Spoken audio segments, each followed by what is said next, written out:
मशरिक़ वस्ती में एक बार फिर ड्रोन और मिसाइलों की घन गरज थमती हुई नज़र आ रही है। हालांकि अभी पूरे यकीन से नहीं कहा जा सकता है, क्योंकि एक बार फिर से चेमगोइयाँ तेज़ हो गई हैं कि मशरिक़ वस्ती में अमेरिका और ईरान के दरमियान बातचीत हो सकती है। दोनों ममालिक जो हैं वो बातचीत की मेज़ पर आ सकते हैं। हालांकि जहां पर डोनाल्ड ट्रंप ने कहा है कि वो बातचीत करने के लिए तैयार हैं, लेकिन ईरान ने अभी तक ये वाज़ेह नहीं किया है कि वो बातचीत करने के मूड में है या नहीं, क्योंकि अभी भी ईरान दरअसल अमेरिका को शक की नज़र से देख रहा है। लेकिन इस बीच ये भी समझना होगा कि जब जब मशरिक़ वस्ती में कशीदगी बढ़ी, जब जब अमेरिका और ईरान के दरमियान कशीदगी बढ़ी, तो सबसे ज़्यादा जो नुकसान हुआ वो दरअसल खलीजी ममालिक को, या फिर जो मशरिक़ वस्ती के अरब ममालिक हैं, या फिर जो इस्लामी ममालिक हैं, उनको सबसे ज़्यादा नुकसान उठाना पड़ा। चाहे उसमें बहरीन की बात करें, उर्दन की बात करें, कतर की बात करें, सऊदी अरब की बात करें, अबू धाबी की बात करें, दुबई और कुवैत की बात करें, ये दरअसल तमाम ममालिक हैं, या फिर इराक़ की बात करें, ये तमाम ममालिक दरअसल इस जंग की लपेट में थे। लेकिन जंग एक बार फिर से थमती हुई नज़र आ रही हैं। यानी जो एयर स्ट्राइक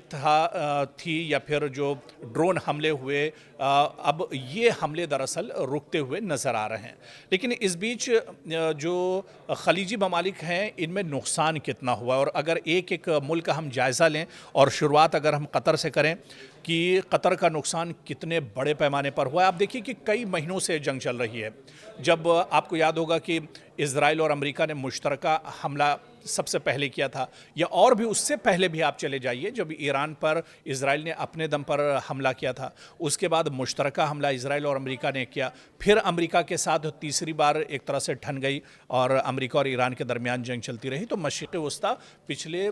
कई महीनों से लगातार उथल पुथल का शिकार रहा है। तो ऐसे में कतर में कितना बड़ा नुकसान कतर को उठाना पड़ा है इस जंग में जो अमेरिका और ईरान के दरमियान हुई, इसका दरअसल हम सबसे पहले जायज़ा लेते हैं। क्योंकि ईरान और अमेरिका के दरमियान कशीदगी के दौरान कतर में मौजूद अमेरिकी अल उदैद एयरबेस पर ईरान के मिसाइल हमले ने पूरी दुनिया की तवज्जो अपनी जानिब मबजूल कर ली।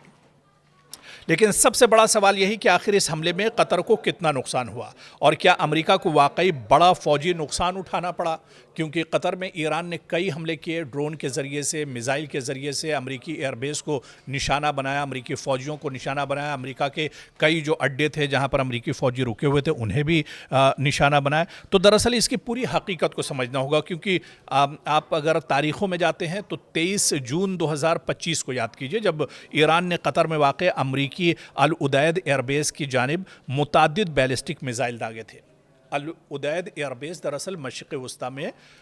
ईरान का सबसे बड़ा एयरबेस माना जाता है। यहाँ पर हज़ारों की तादाद में अमेरिकी फ़ौजी भी एक तरह से तैनात रहते हैं। और 2025 में अमेरिकी एयरबेस अल उदैद एयरबेस की जानिब ईरान ने बैलिस्टिक मिसाइल के ज़रिए से दरअसल हमले किए थे, और ये हमला अमेरिका की जानिब से ईरानी जौहरी तनसीबात पर कार्रवाई के जवाब में दरअसल ईरान ने किया था या दागा गया था।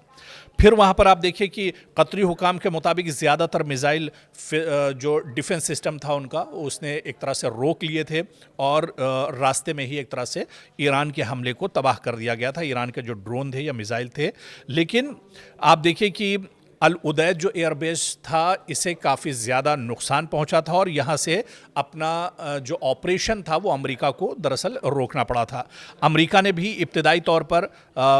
जो मौक़िफ़ अख्तियार किया था कि हमले में कोई अमेरिकी फ़ौजी हलाक या ज़ख्मी नहीं हुआ, क्योंकि हमले से पहले एहतियाती इक़दामात किए जा चुके थे।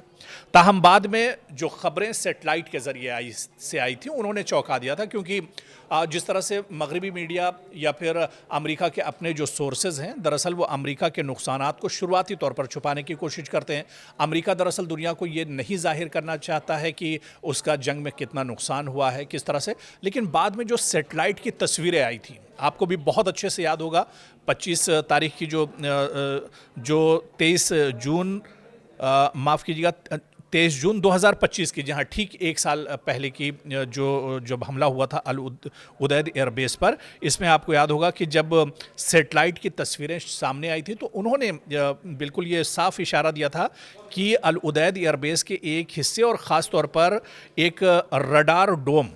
को नुकसान ईरान ने पहुंचाया था, ईरान के ड्रोन ने। अमरीकी फ़ज़ाइया से मुतालिक रिपोर्टों के मुताबिक एक मिसाइल दिफाई निज़ाम से बचकर इस मकाम तक पहुंचा था। बाद में फिर अमेरिका ने भी इसे मान लिया कि एक मिसाइल जो है वो दरअसल डिफेंस सिस्टम उसे नहीं रोक पाया था और वो एक तरह से आकर इसी एयरबेस पर गिरा था। बाद में अमेरिका ने इसे माना जब सैटेलाइट की तस्वीरें दरअसल निकलकर सामने आई थी और काफ़ी जो हसास इंफ्रास्ट्रक्चर जो तंसीबात अमेरिका का था उसे भी काफ़ी ज़्यादा नुकसान यहाँ पर ईरान ने पहुँचाया था। फिर जहां तक कतर की मजमूई तबाही का ताल्लुक है, सरकारी मालूमात के मुताबिक शहरी इलाकों में बड़े पैमाने पर तबाही नहीं हुई, न रिहायशी इलाकों में वसी नुकसान की तस्दीक हुई और ना ही तेल और गैस के तंसीबात को इन हमलों से नुमाया नुकसान पहुंचने की इत्तला है। लेकिन दूसरी जानिब अब ईरान का मौक़िफ़ भी आप सुन लीजिए, ईरान क्या कुछ बता रहा है, क्योंकि जो वर्जन है बातचीत का या इसके अलावा जो दावे किए गए, अमेरिका के दावे कुछ और थे, ईरान के दावे कुछ और थे। ईरान हालांकि अमेरिका पहले झूठ बोल रहा था, बाद में सैटेलाइट तस्वीरें आई तो अमेरिका ने भी ये माना कि उसका नुकसान हुआ है। लेकिन अब ईरान का वर्जन क्या है ये भी सुन लीजिए। ईरान का बयान जो है, क्योंकि ईरान ने दावा किया कि उसने अमेरिकी फौजी तंसीबात को मौसर निशाना बनाया और अमेरिकी दिफाई सलाहियत को नुकसान पहुंचाया, लेकिन अमेरिका और कतर ने इन दावों की तस्दीक नहीं की और दोनों ममालिक का कहना था कि हमले का असर महदूद रहा।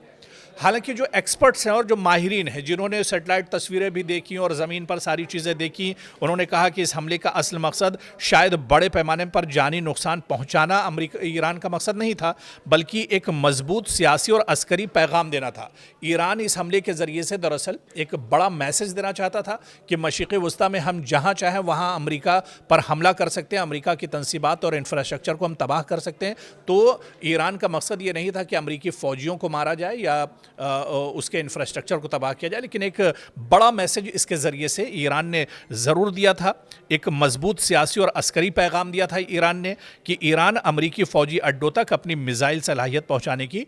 अहलियत रखता है। दरअसल इस हमले के पीछे जो बड़ा मैसेज था वो यही था। तो कहीं ना कहीं कतर को भी काफ़ी नुकसान उठाना पड़ा था और जो कतर में कई बार आप देखिए जब जंग चल रही थी तो अलार्म बजने की ख़बरें भी आती रहती थी, या कई ड्रोन और मिसाइल जो अमेरिका के थे उन्हें ईरान के थे उन्हें दरअसल हवा में ही इंटरसेप्ट कर लिया गया। इसे तो कतर भी मानता है, यानी हमले ईरान ने किए और ईरान ने दिखा दिया कि मशरिक़ वस्ता में जहाँ जहाँ अमेरिकी तंसीबात हैं वो महफूज नहीं, और वो अमेरिका के किसी भी एयरबेस पर, किसी भी अड्डे पर, किसी भी इंफ्रास्ट्रक्चर पर कभी भी दरअसल हमला कर सकता है। तो